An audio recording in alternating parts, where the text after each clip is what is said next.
So we've got about 6 minutes left.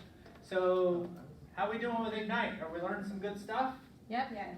Anybody have any ahas? Because you're about halfway through, right? A little over We halfway. only got. Yeah, August 3rd. Yeah. Friday. Dang. I have So what are something. our ahas?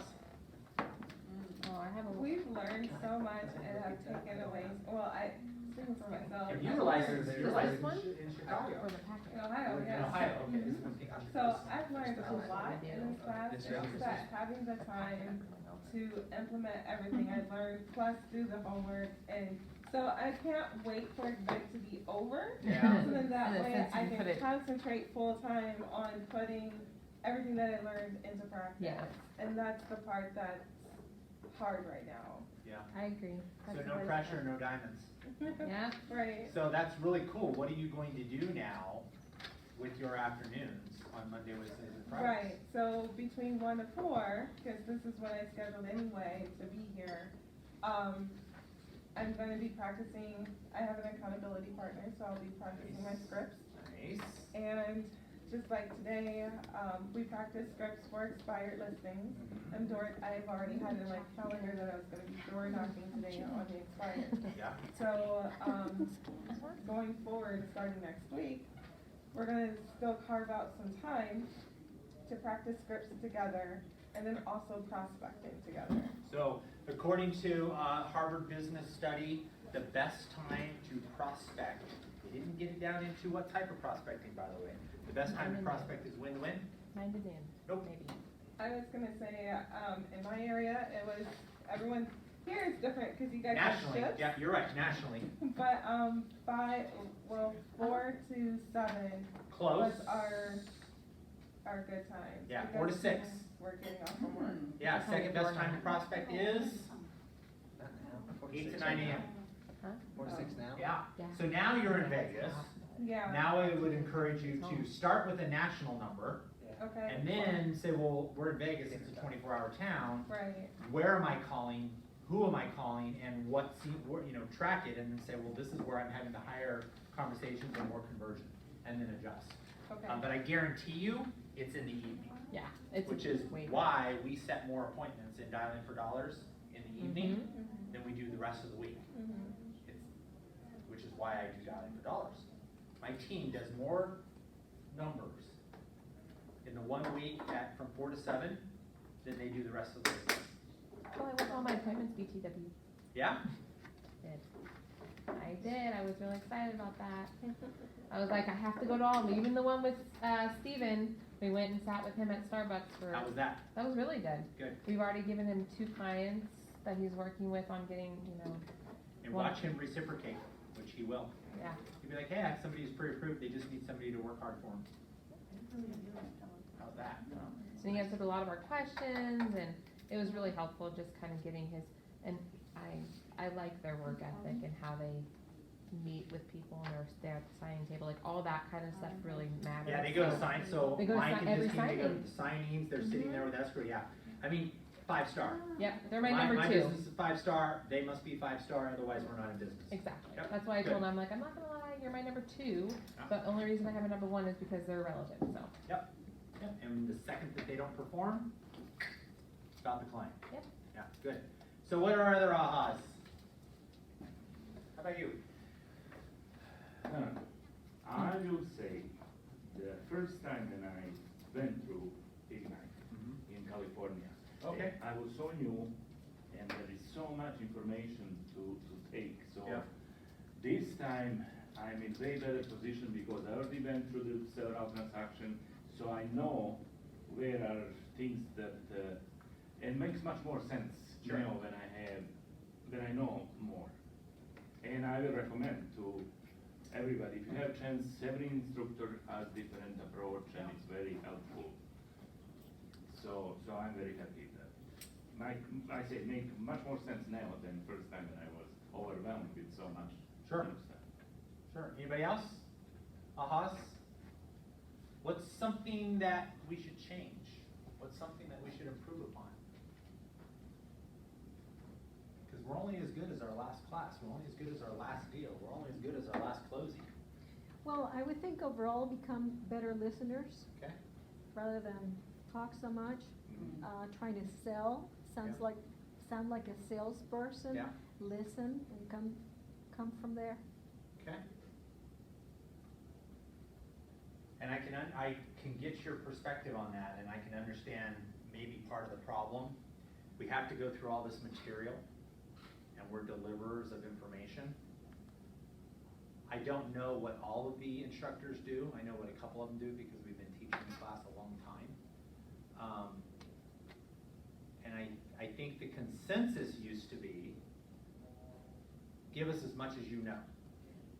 You know, tell us what you're doing. Tell us how you're doing it. Use it as an example.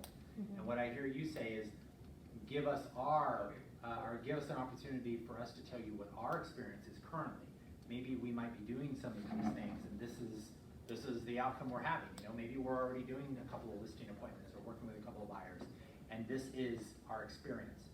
And can we talk about that? And can we talk about what's successful on that, and maybe what those opportunities are? Is that kind of where you're at? Because Well, it's an instructional course, so it's hard to. I think the disconnect would be it's hard to listen unless you've done something. Well, Anytime. what I was thinking is, we're having all this information, but we Uh-huh. have to be cognizant of how we're gonna deliver it Yeah. during a presentation. It's like, we don't have to say everything, and the script's gonna have twists and turns. Yeah. So just listen, because you're gonna go off script and things are gonna change. Sure. So become a better listener rather than trying to regurgitate all this material. Yeah. So, I mean. So not that every- was your example. Okay, maybe I'm misunderstanding, because I think you're onto something that's important. We got 1 minute left. You're saying, as the class, take the information you've learned, go in front of your client, and ask a few questions, but listen Yes. and learn. You're not saying the instructor. Oh, no. Oh, because I said, okay, gotcha. Because I'm Oh. like, what can we do better? And I'm thinking, oh, God, Oh, I see. wish Well, people had learned all I this. That would be thought, awesome. I took we as. Okay, gotcha. No, I mean, like, what can we do better? You know, I- where can the bar be improved from us instructors? That's what I wanna know. Well, I'll just say something really quick, sorry. Some instructors are better prepared, and we appreciate everybody's time, but Sure. some instructors are better prepared than others. There's been a couple of times that it's like reading the material and it's kind of boring, like, okay, I could have read it, not that I would Well, have read it. Don't you guys but- already have it? Yeah, exactly. So, But- that's but my yeah, challenge. But yeah, a lot of times it's like, kind of reading it, and Yeah. it defeats the purpose, I think. It doesn't make it as interesting. Yeah, okay, so I can respect that, and I think that's valuable insight, because, you know, when we go back and we meet with the ALC, our Agent Leadership Committee, these are the conversations we're having, is how do we empower our agents? How do we give them the most that they need to know, get them out there, you know, feeling relatively confident in their approach? Because, I mean, somebody asked me today, they're like, are you excited or nervous about your Real Talk? I'm like, no, why? They're like, well, you've never done this in front of an audience. This is a brand new concept for you. I said, yeah, but I'm in control. And they're like, well, do you ever get nervous about it? I said, yeah, every single time I go on a listing appointment. And he's like, really? I said, yes, because I don't know what's on the other side of the door. So every single time I go on a listing appointment, I get butterflies in my stomach. I sit in my car for 5 minutes and I get ready. I get mentally prepared. And I tell myself and my team, the day that you don't get butterflies in your stomach, do something else. Because that's when you're not doing a service to your client. That's when arrogance, cockiness, whatever you want to call it, that's when I'm not asking enough questions. Like, I want to go in nervous. Great lead-in to negotiating the deal. So we're going to watch a quick little video, because I think there's importance on this video. Hi, I'm Josh Anderson from Nashville, Tennessee. I've been with Keller Williams since 2006. In 2014, we did about 200 transactions for about $60 million in volume. I grew up on a farm, so I've always seen my dad negotiating land and cows and horses, being the youngest of four, and trading and negotiating with my brothers, all growing up. So I've kind of done it all the time. But some people certainly gravitate toward it and are naturally better at it than others. But I think that negotiation can definitely be learned. I think there's a lot of skills that go into being a great negotiator. I think it's learning your client.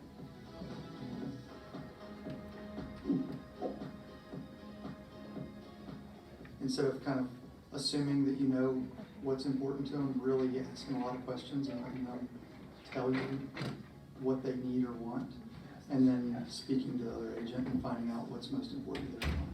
And there's some agents that just don't give any. When I have an agent that I'm dealing with that's very tight-lipped, I just keep asking questions, and they give me information that they might not have otherwise given, whether it's a divorce or a death, or it's just they got relocated to some other city. And I think if you're really listening and being intentional and purposeful about listening, you'll find out exactly what's important to them or what they have to have.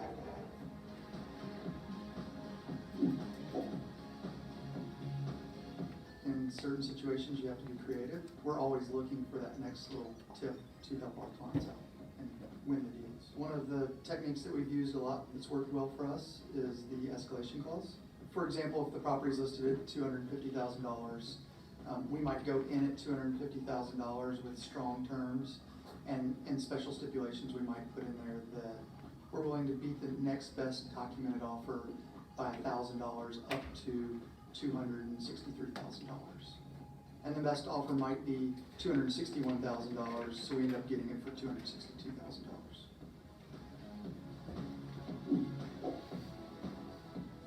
From a client standpoint, be willing to have a real conversation with your clients. It's not us just being realtors for them, it's us consulting and advising and really telling them, if you really want this property, here's what you have to do to get it. Everybody's got a different way of how they would negotiate. And networking with other Keller Williams agents around the country, the more you hear it, the more ideas you get. And then you end up gearing it towards you and what you think is going to work best for you and your clients. A lot of it comes down to experience, and I think the more deals you do, the more comfortable you get with it. If you can step back from every transaction and learn something, you're going to get really good over time. So, who wants to give me some of the ahas from Josh? What are some of the tips that you learned? I have a question, well, kind of a question as well as saying that, but I loved the fact that he said, and I never even would have thought about this, is putting in there that they will beat the next best offer by this much up to this much. The acceleration clause? Yeah. Yeah. Do you put that in the just like additional terms area of the contract? So, first of all, how many here understand exactly what an acceleration clause truly means? I don't. I thought that was not practiced here in Vegas, because in Key Realty, it says that pretty much acceleration clauses are open. I've done them. Okay, so that is completely not true. Okay. An acceleration clause, in the sense of real estate and in the sense that they're talking here, means that here is a predetermined term in the contract that if it meets the certain parameters, we will accelerate this clause without any, other consideration. So right now, I am negotiating with buyers. I put a property on the market. My seller says, hey, I want to sell it. I want to list it under market to attract highest and best. Mm-hmm. We get a multiple offers. We get offers over asking price. I go back in a multiple offer counter and I say, who of you will be willing to pay X amount of dollars above appraised value? And I usually have to coach them through that because most people don't understand. And I say, because I probably listed the property either really low or I listed it really high and it's not going to appraise. Usually I'm one or the other. And I say, who will write an offer above appraised value and put it in writing? So here's the example. I list the home for $150,000. I believe that the appraisal will come in at between $120,000 and $130,000. Okay, roughly. They all write me offers between $155,000 and $160,000. Okay, because they don't know. I mean, buyers agents, they're just writing offers. Well, let's just go in high, and if it doesn't appraise, we'll renegotiate. Not with me. I counter back and I say, who has money in their pocket? If you're using down payment assistance, Hope brings you home, you probably have a few bucks cash. I say, who will come out of pocket $5,000 above appraised value not to exceed the purchase price? That is an acceleration clause. Completely legal in the state of Nevada. Key might be telling you about acceleration clauses of non-payment. Okay, just double check with them. I believe that all contract clauses need to be specific. You know, why do I believe that? I actually have a degree in law, that's what I did. So contracts need to be specific. So the acceleration clause actually needs to say, if X and Y happen, we will increase our offer, or we will give additional consideration not to exceed Z. Where I believe that people will get into problems, and this is a negotiating tactic, we'll pay $5,000 over appraised value. Okay, well, appraisals are opinions. At the end of the day, they're still an opinion. And if you get the right appraiser, or you get the wrong appraiser, house is valued at 150, appraisal comes in at 160, they paid 165, something happens in their little world, they need to put it on the market 3 months later, it's only worth 150. Okay, so I think if you dived into what Key is trying to tell you, you'll get some specifics, and I'm not saying they're wrong. I think that the acceleration clause when it comes to a contract negotiation and an acceleration clause for many other things in real estate would give you that, that understanding. So, for the acceleration clause here in Nevada, is it an actual clause, or is it just additional comments that you put on the contract? Well, so an additional comment that you put on a contract that is agreed to and ratified is a clause. Okay. It is absolutely a clause. I could write in there, I can write anything into a contract, and when it's agreed upon by two parties, it becomes ratified, therefore it is in full force and effect, provided there's not a law that trumps it. But contracts, by definition, they can be adjusted and modified and changed, and you can add addendi to it, addendums as we know them. So, yeah, just So has it to be sounds agreed. like you're doing the same thing, except for it's not really called an acceleration clause here. So, two things happen in Nevada that are rare based on our normal real estate transactions. We are in a very strong seller's market with low inventory and low financing rates, which is, I think we've seen this twice in our history, okay, at the level that we're seeing it.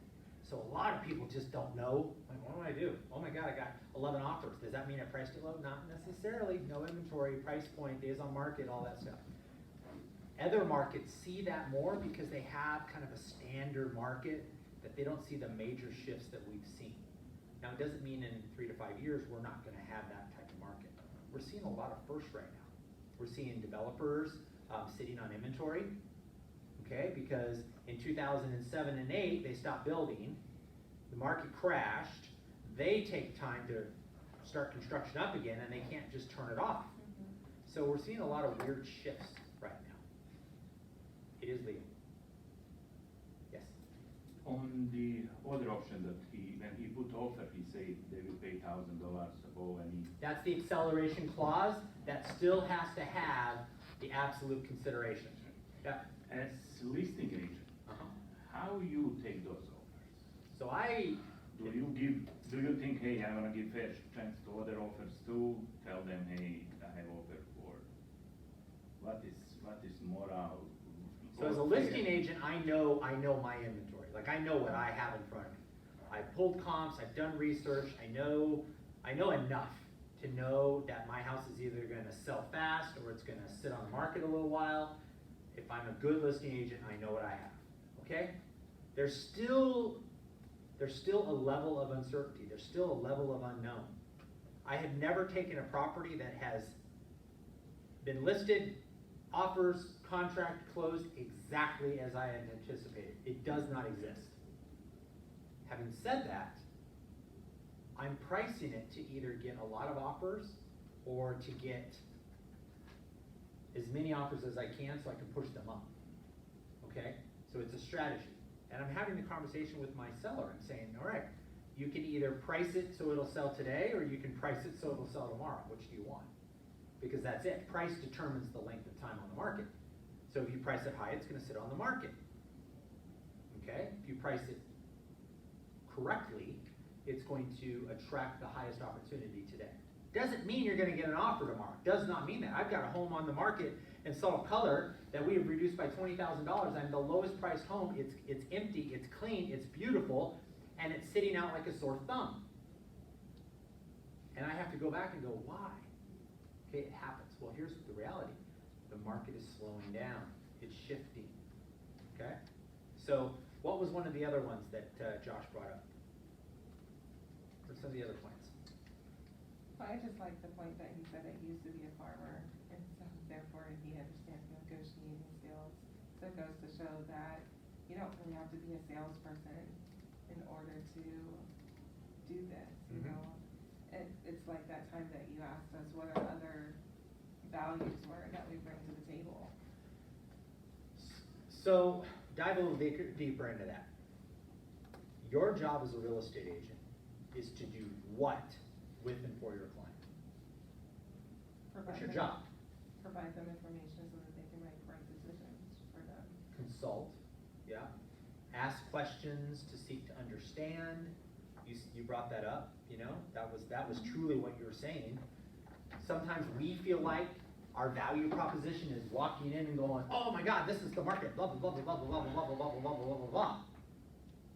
They probably know more about the market than you do. Let's just be honest. Our clients probably know more about what's going on with their home in their neighborhood than we do. So let's make it about them. So yeah, seek to understand, consult the whole client. I want you to write that down. Consult to the whole client, not just about their home. Well, if I put your home on the market today, and we get an offer that you and your husband, or you and your wife, or you and your mother, or you and your whoever deems attractive, what would be the next step for you? How fast would you need to get out of the house? Where would you need to go next? Like, consult to the whole client, your family, your kids. What's the logistics around that? The dogs. Okay, that's really important. What are some of the other ones? You can learn negotiate. Oh my God, one of the reasons I love Keller Williams and one of the reasons why I make the money I make is because I have resources. I can go and talk to a Keller Williams agent in Phoenix and I can say, hey, you got a similar market to me and this is the price point and this is the situation. What's your experience?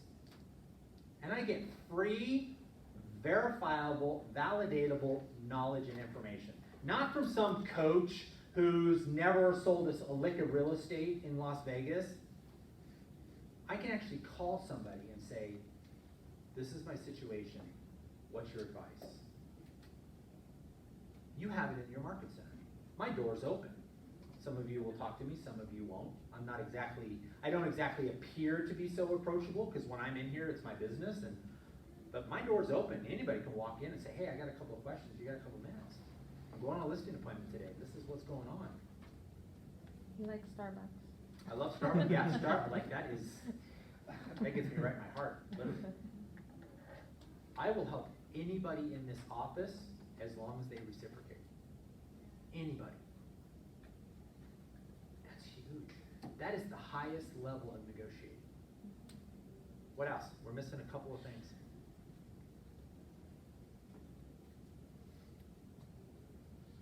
Mine was just, the only other thing I wrote down was questions, asking questions, getting to know, and it's kind of what you just went over. So what was that? Needs and wants. So ask questions. And ask questions, and I want you, some of you wrote this down the first time I brought it up, but this is the highest level of negotiating. Mhm. Ask questions to seek to understand.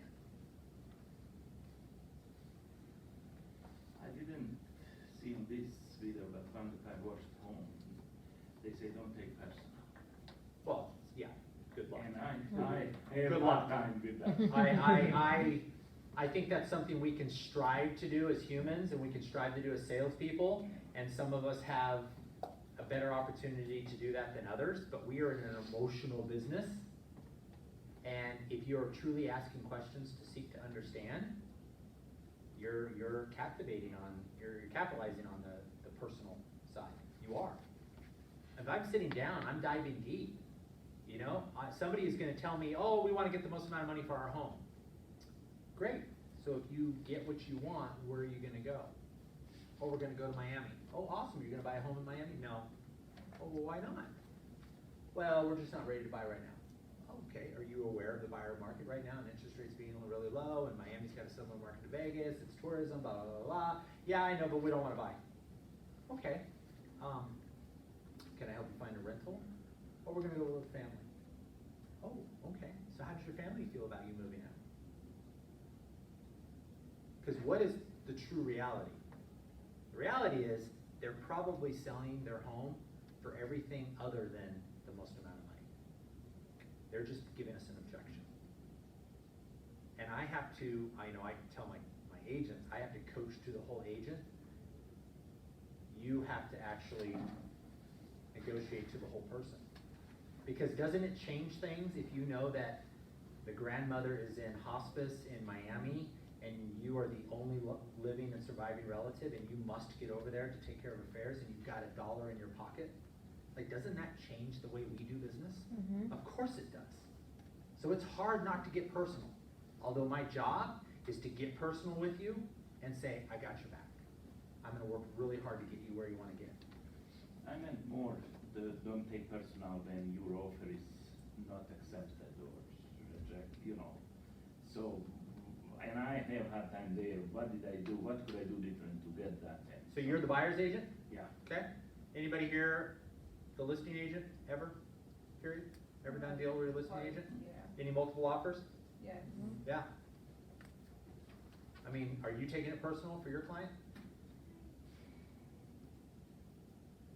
You want to not to, Yeah. but you know their situation. So, And so you always have that in the back of in your mind. so here's my advice to you. If you didn't do everything that you possibly could do for the benefit of your buyer, you damn well should take it personally. Damn well should. I listed a townhome, a condo actually, it's not even a townhome, it's a condo. I wrote in the MLS, and this happened 2 weeks ago, and then we're gonna move on. Put it in the MLS. Do not send me an FHA offer. This is a non-warrantable condo. FHA, or appraisal in hand, looking for highest and best. I listed it on a Thursday and I said the seller will not review any offers until the following Tuesday. I listed it at $25,000 over the market price. Oh, and by the way, the last 2 units that have been sold were sold out of this office. Nathan Robart sold one and Tanya Michael sold the other. I already had an appraisal on one of them in my hand. So I already told the buyer's agents, this is what I want you to do. I got 12 offers in 36 plus hours. And I wrote back to them and I took the best offer and I said, can you come in above? Can you guarantee appraisal? Blah, blah, blah, blah, blah. Are you using any down payment assistance? Yes, I'm using down payment assistance. Great. Go with your lender and find out if your lender will allow you to use down payment assistance on this property, because they don't all allow you. It's a lender specific guideline. Half of them were gone. Sorry, yeah, we don't qualify to buy. And then I was getting phone calls and emails the next day, the next day, the next day. Hey, have you made a decision? Have you made a decision? Have you made a decision? No, it's not Tuesday at 5 o'clock. Oh, well, we're gonna go search other homes. Great, you probably should. So then we narrowed it down to 3. And I got back to all the rest of them and I said, unfortunately, we're not even considering your offer because you didn't follow directions. And if you didn't follow directions, my seller is not inclined to work with you. Because here's the thing, it wasn't going to appraise at 185, 190, 200,000. I had an appraisal in my hand for 165. I just wanted to weed out the riffraff. Just being real. So I had to do, not you, but the buyer's job. May I just give you quick, what happened with me? Not yet, Okay. but we'll come back to it. Alright, so that is Josh's, so ask a lot of questions for the clients and cooperating agents. Okay? Really, really important, art of negotiating. Get belly to belly with people. Get on the phone with them. Have conversations with them. Set expectations, huge. That way you can go back to your client and say, here's the conversations, here's the expectations that I've set, and here's where we're at. Ask questions, ask a lot of questions. When I go to listing appointments, and I think my team early on, before I really knew how to teach my team members how to take really good listings, because they're not me, they don't have my experience, they don't have my personality, I was like, oh, just do it the way I do it. I can't do that. The one thing we learned is ask questions, sit back and listen. And listen for the details and dive deeper. Very, very important. Be creative. Okay, I just gave you guys some points on how to get your buyer, how to get your offer accepted. I just gave you some points on how to renegotiate, win escrow, how to get your buyer, you know, set the expectation for your buyer. Hey, listen, let's go in over asking price. Let's do an acceleration clause automatically. Let's say, hey, we got $2,500. We'll go in $2,500 over appraised value, not to exceed our purchase price. I will look at your offer all day long. A, it tells me you've got cash, you're putting some skin in the game. And B, you're willing to pay a few bucks more because you're taking advantage of the low interest rates, knowing you're not going to sell your home today. And I'm inclined to work with you. Consult and advise your clients. Here's what I'm doing, this is why I'm doing it. Okay, it's going to make you seem like you're the expert. Learn from other Keller Williams agents. Yeah, it's huge. It's really, really huge. And do lots of deals and just learn from them. Like, go in and get messy. Get messy, people. Go in and F it up. It's okay. It's okay, because you will learn more by doing that than you will ever learn by sitting here listening to me. Okay? So let's talk about the process.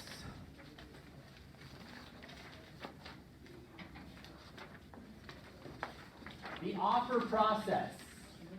You are a buyer's agent. So as a buyer's agent, you go and you show your homes, and they're like, yes, and you say, great, we're going to write one offer at a time, because there's nothing worse than having 3 contracts, and you having to buy 3 homes, hand in hand, write that down. Buyer makes an offer. Seller responds to the offer in one of 3 ways. Counters the offer, accepts the offer, rejects the offer.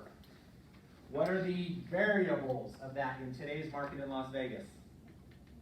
Offers. Probably over here, I would add counters multiple offers. And our multiple listing service, GLBAR, allows us to go back with a single multiple offer counter to everybody.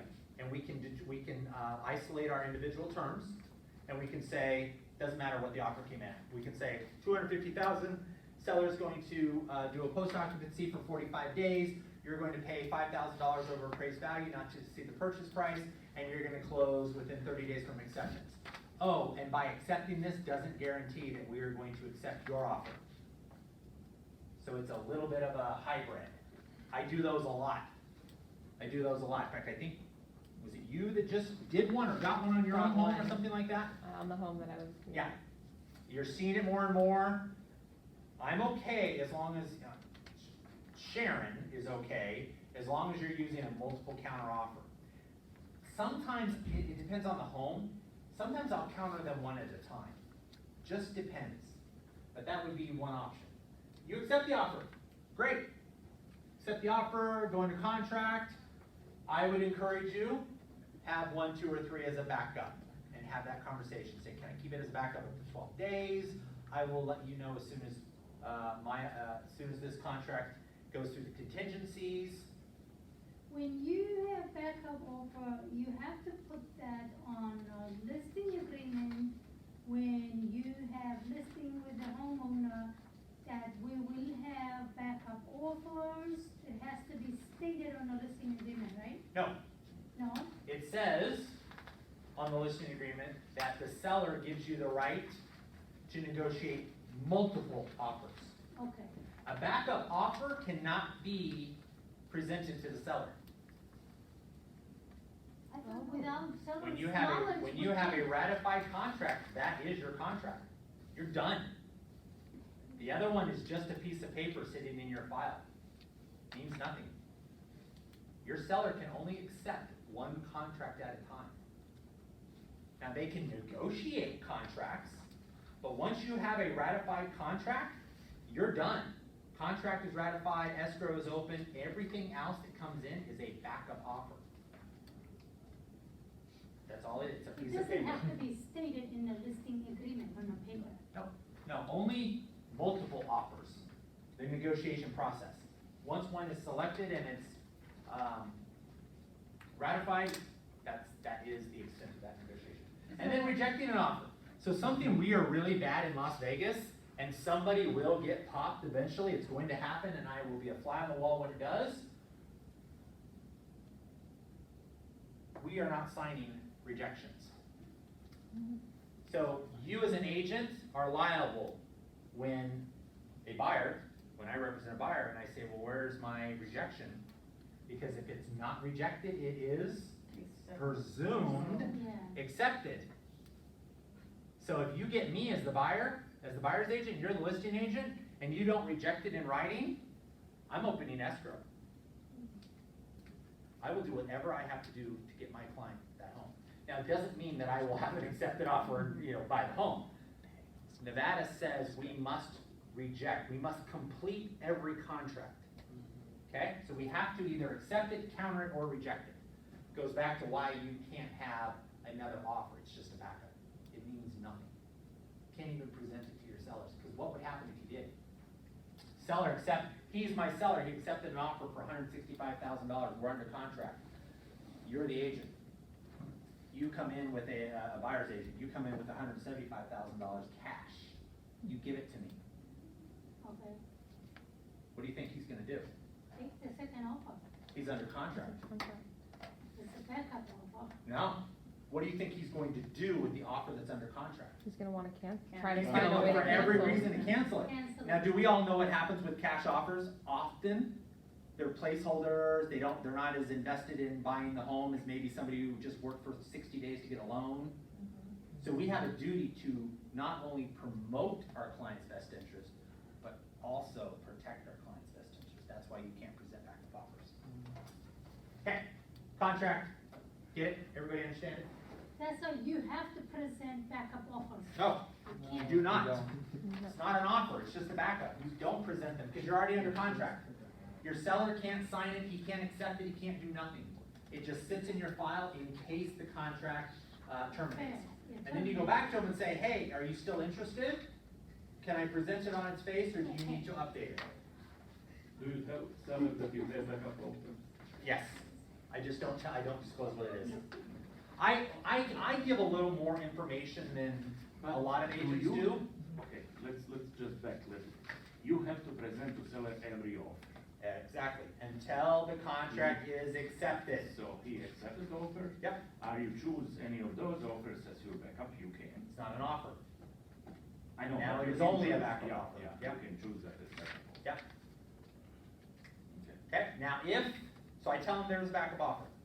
Depending on the client, I may tell them what the like if we're going into business and this is a tough deal, I may disclose that information. Now, he can demand it. He can say, I wanna know what the backup offer is. And then he can say, well, I wanna accept it, and I say, you can't. And if the buyer thinks that you're sabotaging this deal, they have legal recourse. And so I just advise them, like, hey, be careful. A bird in the hand often is better than two in the bush. Often. That was big deal in 2006. Well, subprime lending, yeah, let's go out and buy a bunch of homes, don't need a loan, yeah, exactly. By the way, we're getting back to that. Price going 10,000. So, before we get into that, I wanna talk about what are some of the points of negotiating? Like, what are some of the common points of negotiating? What are you negotiating? Who are you negotiating to? What's one of the big things we negotiate as real estate agents? Price, we negotiate price. What's another thing we negotiate? Cost. Terms. Terms, you can have price, you can have terms, you can't have both. That's in my listing presentation. Mhm. Some sellers think they can. Can't. You can't. It's gotta be a win-win. Closing costs, yeah.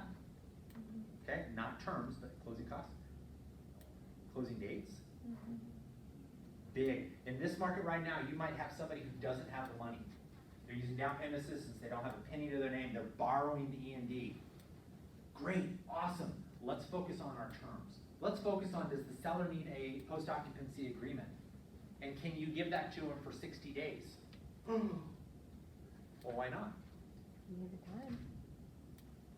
Why would you, representing a buyer, be willing to give a seller up to 60 days post-occupancy? Besides, because you really want the house. Okay. You don't have to pay a Because I mortgage on, I don't recommend I'm it. sorry, say that one more time? you don't have to pay a mortgage until the second month, right? So if you write Yeah, the when you contract properly, and you understand lending laws, the buyer will pay interest from day one, but they will not pay a mortgage until the second full month following the day of closing. I typically try to close within the first 7 to 10 days of a month, because they get all of that month, they get all of the first full month, and then their mortgage payment starts on the first of the second month. So that means they're not paying 2 mortgages. That means, oh, I can get you into this house and I can get you closed because I know you have 2 months left on your your apartment. And the seller can use that time. And then of course, if the seller needs a little more time and you're not FHA or VA, we can go ahead and, get a post-occupancy at fair market rent and all that stuff, negotiate that escrow. Huge negotiating point in today's market. Most sellers don't know where they're moving yet because you think your buyer could find inventory. They gotta now go find inventory. Most sellers are like, well, when I get it listed, I'll go find something. Yeah, big problem. That's a really good opportunity. Conveyance, So if you writing on a buyer's agent, would you just include the 60-day post-occupancy? if the, agreement? so Right. when I represent a seller, I'm disclosing it. Seller would like to have a post-occupancy agreement. And if they don't have that in the, someone not as smart as you, doesn't have a 60-day post-occupancy agreement, would you still write that in? I'm hoping that you're just not writing an offer and sending it electronically. I'm hoping that if I'm the listing agent, you got on the phone and talked to me. That's what. Hey, what can I do that will strengthen my client's offer? Oh, well, you know what? Just make sure that your client's writing the highest price, and if they don't get it, they put in their best offer. Oh, and the seller would like post-occupancy. The seller would love to sell the house with all the furniture. The seller would, whatever. Okay? So basically, just contact that listing agent and find Yeah. everything out. Because it's not always about price. In fact, usually it's not. If you've got a buyer with a loan, it's usually not about price. Because the lender, the appraiser's gonna come in and go, it's not worth that much. So conveyance, while conveyances are defined technically by a locality's board of directors, the general rule of thumb is that attached fixtures stay in the home and do not relay. Goes back to, hey, they want this furniture. There comes a time where most people, especially now, you get into baby boomers, maybe even a little Generation Y, they're a little attached to their furniture. A lot of people now, Generation X, millennials, they're not. They're buying homes like they buy clothes. I mean, they're considered a, what is it, Everything's disposable? well, yeah, there's a word I use all the time and I'm having a brain fart. No commitment? No, you have 20 bags in your closet. Hoarder? No, you've got, I'll come back to it. So, what's happening is people go in and they're like, hey, I love this chandelier, or I love the outdoor furniture.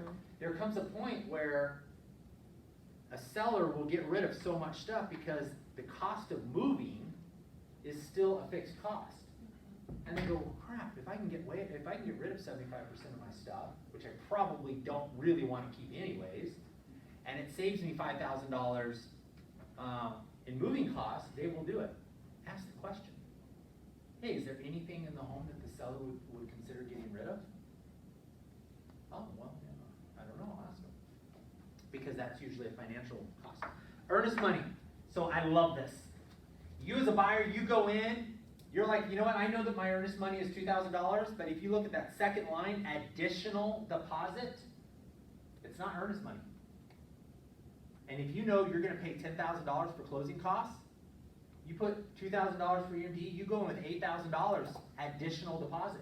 And if the deal cancels, you get it back. It's in the contract. It's actually the second line.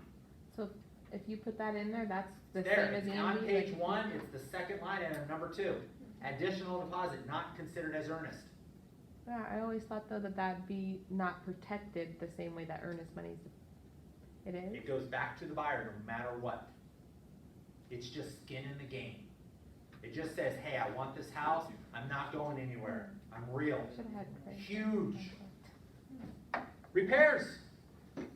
Repairs. I would never encourage you standing up here to have your appraisal or home inspections waived, but I would encourage you to have a really good conversation with your buyer. I have my team, I train my team to say, scale of 1 to 5, 5 being I can't buy this house unless it gets fixed, 4 being I'm okay with it, but the appraiser's not, 3 being, I don't care if it gets fixed or not, maybe it's something that the homeowner will do. 2 says, as long as it's not a problem for anybody else, I'm good with it, and 1 says, I'll deal with it myself. And we are typically, as a buyer agent, we are sending a full list of repairs, knowing that our buyer says, hey, there's only 3 things that I really need repaired. And when they come back and they're like, oh, wait a minute, it's a negotiation. It's a belly to belly. How does the seller feel? Is this what we can do? I feel pretty good I can get my buyer to do this, okay? So really great points on negotiating, and I would highly encourage you all to go through that. So it wants me, we already went through that. Anybody have any questions? Prepare a written offer. We know we can't do verbal offers contrary to what HGTV says we can. The Real Property Brothers are lying to you. Nevada, it's illegal to negotiate verbally. Must be in writing, okay? Checklist for preparing the offer. If you don't know how to do it yet, align yourself with a transaction coordinator, take a class, or go and get the little Excel file that's next to the copiers.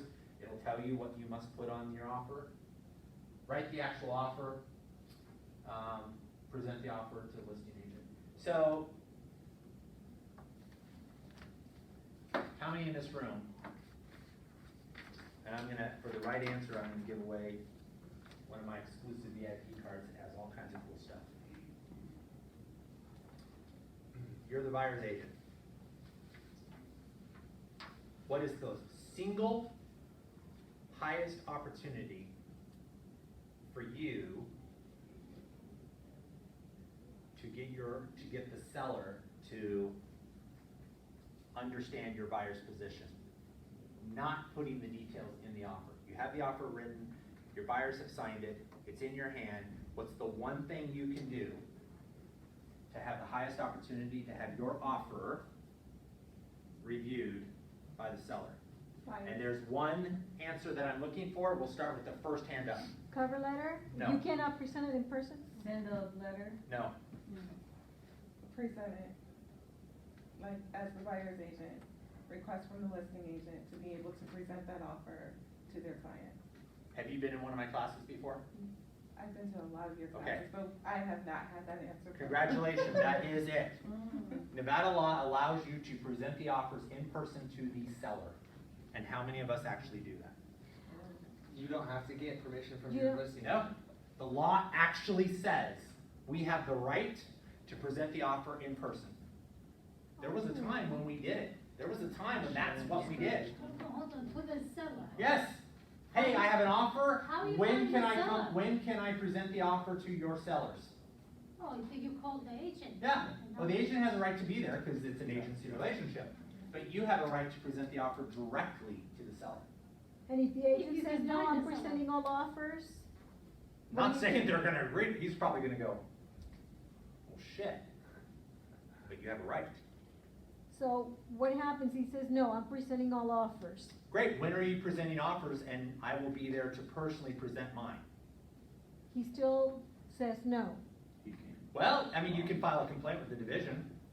I don't know how far you'll get with it, because now it's a hypothetical. Yeah. But if he knows the law, he'll go back to his broker, and his broker will be like, well, of course, let him. He has a right. Doesn't mean your buyers have a right, there's agency. So you're presenting to the seller's agent in front of the sellers, but you have a right. Okay?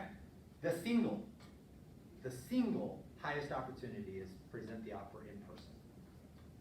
Followed by a cover letter, a life story, something that captures them. And put Okay. everything on one CD. My seller, of those 12 offers, The housing one. my seller wanted the worst price, worst term offer, because she got this beautiful letter that says, my wife is a real estate agent in California, and I'm a real estate agent, no, I'm sorry, back up. My wife is a nurse in California, and I'm a real estate agent here. I'm out here, I work for my uncle's brokerage. She can't transfer out here until she has a place, and blah, blah, blah, blah, blah. We have a young child. My old, elderly seller is like, I want this offer. I want this one. Turns out they couldn't get it because they were using down payment assistance. Everything else went out the window. She related. That's who I want to sell my house to. I'm like, they want you to pay them to take the house. No. I'm telling you, present it in person first. Write some sort of story, man. It works. I do have a question regarding, I'm good at that. so Yeah. if the client of the listing agent says, no, I don't want a face-to-face, Okay? how do you as the listing agent provide that information to the buyer's agent so that they understand it's not you as the listing agent that's saying no, it's your client isn't comfortable with that? Well, my conversation with my seller is, these people are going to take the time out of their way to have their agent go and present it to you because they want you to understand where they came from to write the offer they want.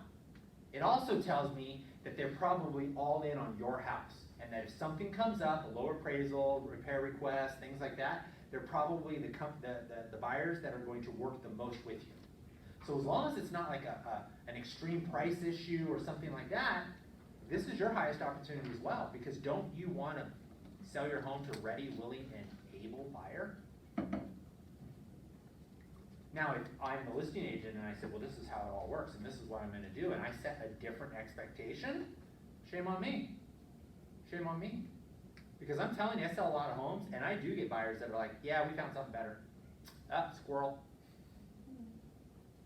I'm looking for somebody, even if it's not priced, because almost all the homes right now, they're priced a little high. Like, we have to do that, because we want them on the market a little longer. We want to attract more buyers. And then we're getting knocked upside the head when the appraisal comes in. So I want somebody who's gonna work with me. I want that. So as the buyer's agent, you have the highest opportunity. Get on the phone with me, get belly to belly with me, get in front of my sellers. Okay, do whatever you have to do to have the highest opportunity to present the highest opportunity of success for your buyer. Are your buyers in that same presentation? Are the buyers No. with you when you're presenting? Agent-to-agent relationship, and if you can forever prevent it, don't ever let your buyer and seller get in the same room. It's never good. Even when it's good, it's never good. Okay? Negotiations happen. Oh, hey, are you gonna take, no, I'm gonna leave that for you. Things that we don't know about. I never let my seller and my buyer have a conversation without me representing my client. Can't always say that's the case with the other side. They don't even go to the house to take a photo. Shit happens, man. It happens. It happens. So you don't want to go there. Representing the sellers. You receive the offer. You gather information about the buyer. Really cool if you give it to me. Okay? Tell me about your buyer. Don't let me go and... Some people will just go and do their own research. They'll go onto public records. They'll figure out if they've ever owned the home before. They'll call the lender. I always verify with the lender. It's part of my job. I feel it's part of my duty to sell. I'm calling the lender. Great. Do they have any reserves? Are they approved? Are they only qualified? Can you close early? What type of loan do they have? I'm doing my job. Present the offer to your client. Reach point of decision. So, do we want to practice scripts on this? Anybody want to role play with me? It's up to you. Oh, I'll role play with you. Okay? You want to? So we're gonna presenting offers. I mean, presenting offers is not that big deal. You think so? I'll give you my clients. Okay, so real quick, now we're on page 22. Man, we move fast. We're gonna get out of here early. Is that a problem? No, All right, good. I have someone. All right, so So you're gonna be the tough, almost wanna take your home off the market kinda lady. Like, you're just feeling like, you know what, you got multiple offers, they're all shit, why won't somebody pay me a lot more, and you know, maybe now is not the right time to sell. But you don't tell me into that until I present your offers. What's your name? Alright, so I'm sitting down in front of you, Latrice, you're the only seller, there's nobody else, don't throw any of those curveballs on me. So Latrice, I am so excited to sit down, this is a milestone for, you know, selling your home. We have 3 offers that I'm willing to present to you, they are considered the highest and the best. So, is it okay if I just go through them one by one? Absolutely. Okay, great. So this one is $190,000. They have a 10-day due diligence period. They have a 15-day appraisal period. They have a 20-day loan period. They are not bound by any other restrictions, such as selling a home maybe that they already own. So as long as it appraises, we're good to go. They're not asking for any seller contribution. They are asking you to pay for a home warranty up to $450. They can close on 30 days. Here's offer number 2. They are $205,000. They are asking for $4,000 seller contribution, 10-day due diligence period, 15-day appraisal contingency, and a 20-day loan contingency. They want to close in 45 days or less. No other conditions. And the last one here is at $175,000, which was our asking price.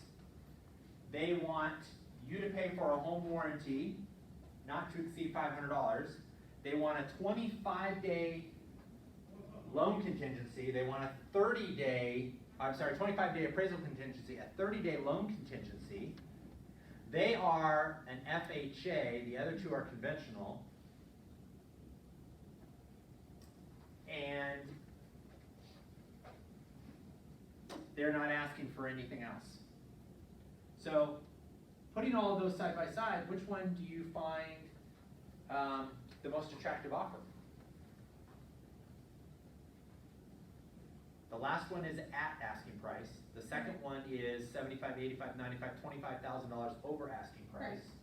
And the first one is at $15,000 over asking I price. was gonna say, I think the $190,000, is good. You said they're good to go, really not much left. They're ready to close in 30 days. I would like to move as soon as possible. Okay.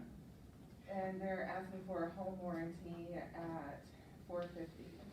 How do you feel about paying for the home warranty for the buyer?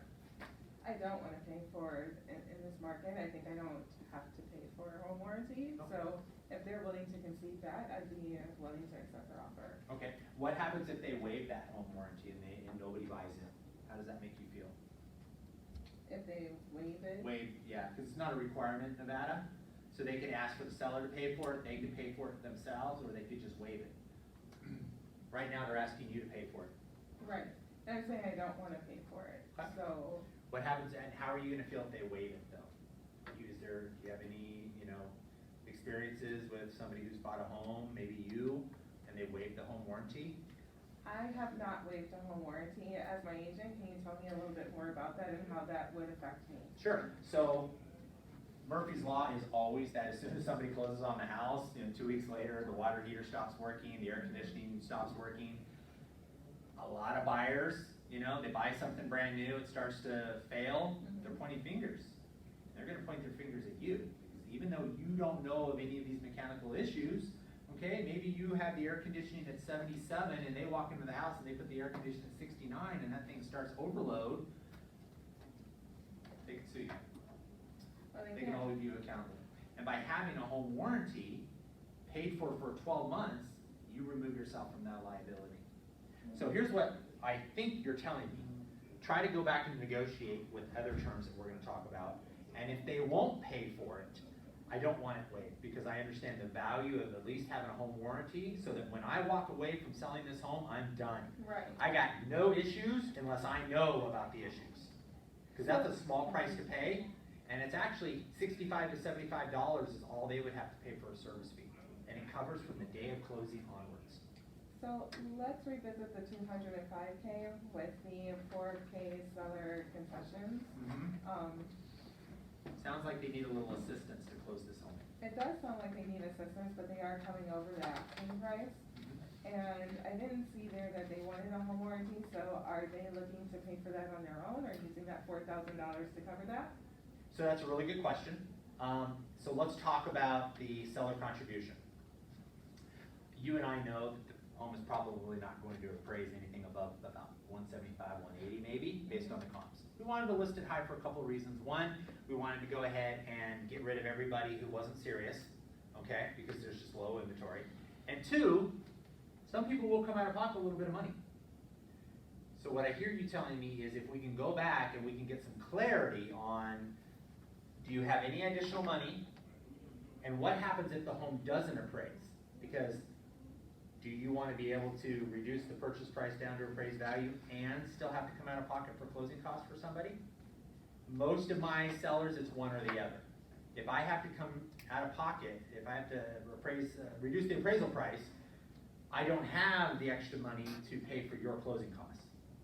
So can we agree that if everything else works with this offer and you decide to move forward with it, if it doesn't appraise, the first thing that's gonna go to the wayside is the closing cost?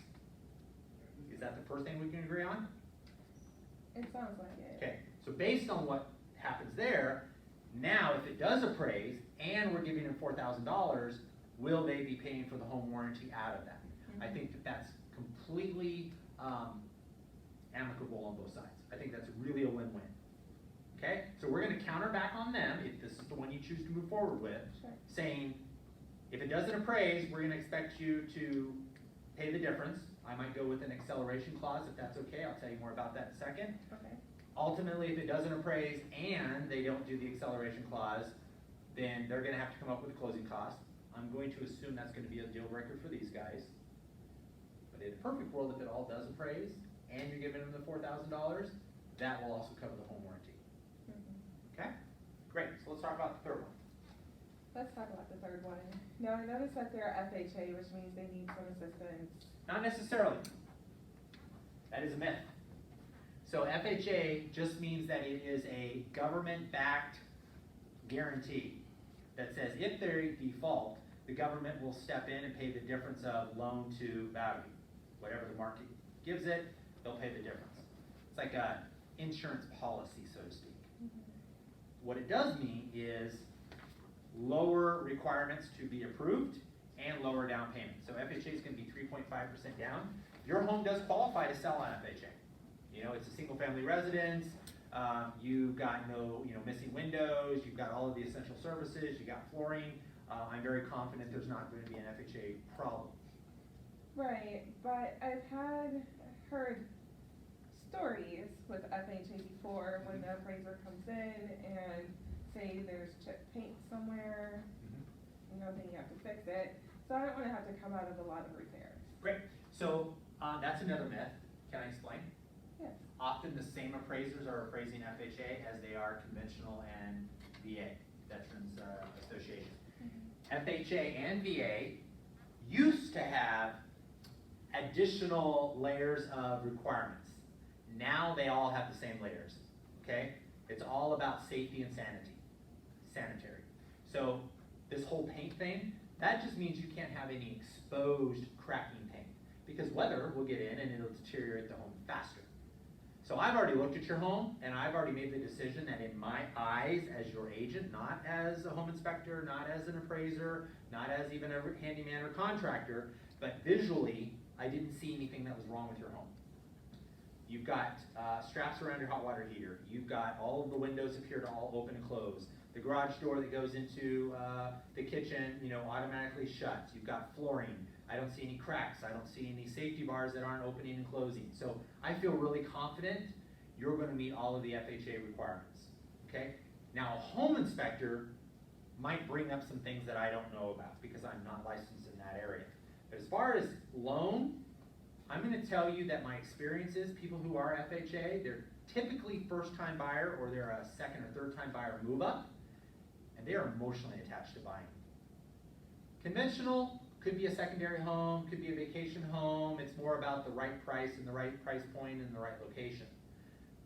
If somebody's coming in really strong and you and I get really strong buying signals from them, they're in it. Like they're committed. We would just need to see if they have any additional money in case it doesn't because I have conventional loans that appraise lower than FHA. It happens. Okay, so now you have a really good, deep insight into all three offers. Which one would you like to go with Oh and my why? gosh, Craig, they all sound great. Can't you just choose for me? Well, I could. Which one do you not want to go with? Well, I really wanna see if the 205, if they will do, if we counter and ask them to do the things that you said, which were win-win. I really wanna see if that's the route that we can go. Great, so here's what I'd like to do. I'd like to call the other two, let them know that it'll be a couple more days, that we are going to counter one offer first. And if we can't come to an agreement, then we will go with number 2 and then number 3. Does that work for you? That sounds great. Great, so let me make a phone call real quick, I'll come right back. Any questions on that? Why you didn't do multiple counter offer and 190 ask if they gonna go to 205? Okay, so Because they were are far different. enough apart, they were far enough apart with separate, terms that I'm leaving, like, a bird in the hand is still better than 2 in the bush. Okay, so she had one that she was connected with, and I'm listening for those signals. Well, I like this one because what I don't like about it is this. Why would I say, let's stir the pot and let's counter everybody? No, time is of the essence. Now, if I have 12 and 3 of them are almost identical, they're within 5,000, like we can't pick one of them out, I will go back with a multiple counter. So I'm guiding her, but who made all of the decisions? She did. Okay? And she asked really good questions. Why? How many of you now realize the importance of having your seller pay for a home warranty if the buyer won't? Okay? Huge. It's huge. Liability. Yeah. And doesn't the home warranty protect the home even while you're living there, the Not seller? necessarily. No. That is an additional package. And I know that Stephanie Ellis with American Home Shield, she adds that package for $60. And it's taken at close of escrow, so it doesn't actually even cost your seller money out of pocket. The only thing it doesn't cover is the AC. That's the only thing that doesn't cover. Now, you can add it as an additional package for, I think, another $60. Yeah, so for $120 at close of escrow, from the day we sign the listing agreement, all of those additional services, your air conditioning, your heating, your plumbing inside the home, your water heater, your sprinkler system, all that stuff is covered under a home warranty. Okay, we sell it to our sellers because shit happens, man. It happens. Deals go south in all of these other ways, so as long as you can kind of keep the package together, it's going to be a lot easier for us. Great way of negotiating them. So, we kind of did both. I think we're a small enough crowd, we don't need to, dive into that. So why foresee 2 T's? It's up there. Win-win or no deal. Okay? Trust me, it's this old saying, and I'm not gonna go into what the truth is, but if it looks like, smells like, tastes like, it's probably. So if it's tough going into the deal is probably gonna be tough all the way through. Okay, it's just a reality. If you've got a seller that just is giving you crap from the beginning and, well, I don't know why, it's like, imagine when they actually get an offer. Okay? Integrity, do the right thing. Do the right thing. It's not your home. You're not the one selling it. Okay? So ask really good questions. Customers always come first, not just your customer. You have a fiduciary duty, as per your duties owed, to be ethical and fiduciary to everybody associated with the transaction. The lender, the appraiser, the buyer, the seller, the buyer's agent, the seller's agent, the home warranty, the handyman, everybody who's associated with that transaction, you must be honest, ethical, and carry your fiduciary duty. Commitment in all things. Like, be the expert. Research it, negotiate it, learn it, talk about it, role play it. Seek first to understand. We talked about that at the beginning. Like you said, stop and ask questions. Who did more talking, me or her? Her or I? Okay? No, she actually did more talking. I'm very good at saying what I hear you tell me because I want her to understand that I heard what she said. That is a sales tactic. That's what we call language of sales. So what I hear you telling me is this. It makes her feel confident that I'm listening to her. But also it allows me to understand, because we went on a conversation earlier that I was not on the same page with her. That happens a lot. And it also made me key in to what you were saying, because you were about to repeat back to me Yeah.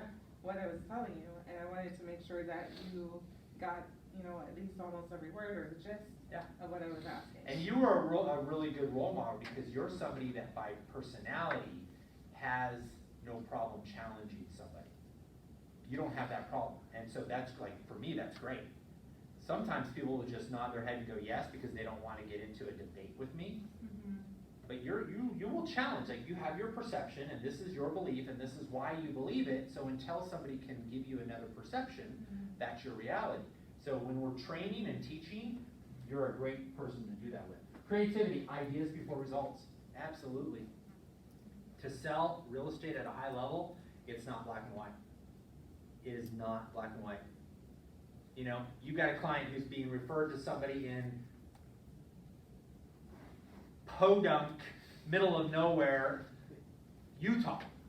And how long did it take us to find an agent who will drive the hour and a half to actually show them a piece of land? Think outside the box. We found somebody. But most agents would have given up. They'd be like, too much for me. Teamwork. Together everyone achieves more. Yeah, I don't believe a solo agent can be successful by themselves. It's my personal limiting belief. I do not believe it can happen. Every mega agent I ever talk to has a huge admin staff. They have a huge, they're paying 60 to 70% of their commission in staff. Just letting you know, they're not keeping 100% of their commission. Trust starts with honesty. Yeah, be honest. Just be real. Be real with them, let them be real with you. Success results through people. One of the most important fundamentals in business as well as within one's personal life is the decision to not only make commitments, but keep them. So we learned that today. My team had a real talk, which was a real estate training and hiring event where people who were looking to get into the business got to come in and they got to spend an hour and a half with us. And we talked about all the things why people aren't successful in real estate. You want to talk about the highest level of negotiation? Negotiate with yourself first. Why am I in real estate? Why am I getting up every morning? Because that's a negotiation. That's you saying, this is my commitment to myself and my family and my life. This is what I'm going to do. So if you can't negotiate with yourself and sell yourself on your commitments, what makes you think you can get in front of that buyer or that seller? Putting it all together. Wow. I could have just taken these slides and talked to glasses. Action plan. Okay? You're representing a buyer right now. Hey buyer, you're going to come and meet me in my office and we're going to sit down and we're going to make sure that you're approved. That's like your check. Once you have the check in your hand, we're going to shop for that home. The market's fast. It moves fast. The people in the market move fast. I need to make sure you're competing at that level. So we're going to come into my office. We're going to sit down. We're going to look at my multiple listing service. 95% of all the homes that are sold, Mr. and Mrs. Buyer, are sold using my system. So you're going to come into my office because I'm the real estate expert. You're going to sit down in my space and we're going to show you my homes. And if I do my job right, I'm going to find the 3 best homes for you. And then we're going to rate them. We're going to make sure that that's actually the home that you want to go look at. We're going to get in the car. We're going to go look at them. And if you rate them between a 4 and a 5 in person, like we did on my office on the internet, I'm going to run back to my office. I'm going to write an offer. That offer gets negotiated and accepted. Awesome. If it doesn't, you and I are going to write a backup offer or another offer on the second home. And if for some reason it's not available, we're going to go out tomorrow and look at the other homes that we didn't see today. So if you have to go out more than 2 days to show your clients homes, there's either a problem with your client or there's a problem with you. And I would recommend you focus on your action plan. because you're probably not doing your job as a real estate agent in setting expectations and what's going to happen next. I don't show homes on the second day. I'm the expert. If I didn't do my job and figure out exactly the home that they want and get them that home tonight, I don't deserve to have them as buyers tomorrow. Because the reality is, the home may not be available. There might be another agent who says, oh, I like you more, and I'll give up my commission, I'll give you part of it back. People will sell themselves, they will. They'll give away the farm. Bad business, but they will. So, I'm really good at the action plan. Prepare for your next class, obviously you guys, that's what you have to do. Recall and remembers, and ahas. So let's leave it at that. So who wants to give me an aha from today? What did we learn today? That clause. Acceleration clause? Acceleration clause. Okay. I learned that if I am taking buyers out for more than 2 days looking at properties, then I'm not doing something right. And that's the first time I've ever heard that. Yeah. That's huge. I've heard it a couple times and I'm like, it brings me back to the times that I have shown and what happened with that buyer and everything like that, and it really takes me back to I wasn't doing, it wasn't them, it was me, and it puts it on me. Like, I showed them like 15 homes over the course of 2 weeks or whatever it might be, Yeah. and then I look back, especially Ignite, taking this class and listening to you, listening to other people that taught it, to go back and be like, it wasn't them, it was me. I wasn't doing my job in setting their expectations. And we were going out and looking at these homes, and then at the homes they would realize they didn't want certain things, or they did. Then it became too much because they saw too many homes. It's like we want to show them as many as we can. Like, look at all these great homes, but it's too much. It's too. You have to kind of go in the mind of your buyers. You show them more than 5, let's just say 5, 6 homes. That's so much. Even me going through 5 or 6 homes now when I'm shopping for myself, because I've seen so many homes, I'm not going out as much to look at homes. I'm actually vetting, like looking at the neighborhood, looking at certain little things before I go out, and I need to make sure that my buyers are doing that same thing rather than me just taking them all over town. I need to say, okay, perfect, you like those homes? Now go online, make sure driving this, maybe drive by the house, make sure it's something you like, and then take them, or at least narrow it down before I go show them all the homes. And see, with me, it was different, because I worked for a company, and it might not even be the company's policy, but it was my manager who said that it may be 50 homes that you show before they make a decision. And I'm just like, I don't have gas. And at that time, I was driving a 98 vehicle, like year 1998. So what was the market like in '98, where you were? Oh, I don't know, I wasn't an agent then. Okay. But I'm just saying, my vehicle was older, the gas, to go back, I'm just like, that's just too much. But at the same time, I did not know that you could set the expectation that, you can control how many homes you go out to see, and you can narrow it down to what your buyers really want. I mean, they still purchase, and the thing was, they were still online looking at properties, and I had to steer them away from Zillow and go to at least Realtor.com, because for whatever reason, they were refusing to use my app. But to at least use a reputable site where, the properties they were sending me would still be on the market. And when I look back at that, they were in control of what we were going out and touring, and they were in control of my schedule. Whereas if it was the other way around, if I had narrowed it down to, okay, we're only going to go out, if I mentally thought we're only going to go out on these certain days to look at, an X amount of properties, it could have been so much different. And instead of purchasing a house in 4 months, maybe we would have purchased the house, in 30 days. So, right now, how many are working with buyers? Right now. Have people in your pipeline or people that you're trying to engage, and where are they shopping for homes? Where are the sources that they're looking at homes? MLS and Zillow. Okay, MLS and Zillow. Drive-bys, sign calls, things like that, okay? How many of those buyers have sat down and had a consultation with you? you have a buyer that sat down and had a consultation, great. And they're still looking, they're going and driving, doing Well, drive-bys. the main house they're looking at was a foreclosure they saw on the Okay. home. Okay, cause so they're, sounds like, did they like the home or did they like the price of the home? I guess the price and Okay. just, the home, the area. So what you're gonna find right now is, because buyers are different, okay? My level of standard is, you come into my office, we sit down, we make sure you get pre-qualified, and if you're not, I'll still meet with you. I give everybody in my business an hour. So buyer, seller, agent, doesn't matter, I give you 1 hour of my time, I'm good, you know? So I will lose an hour.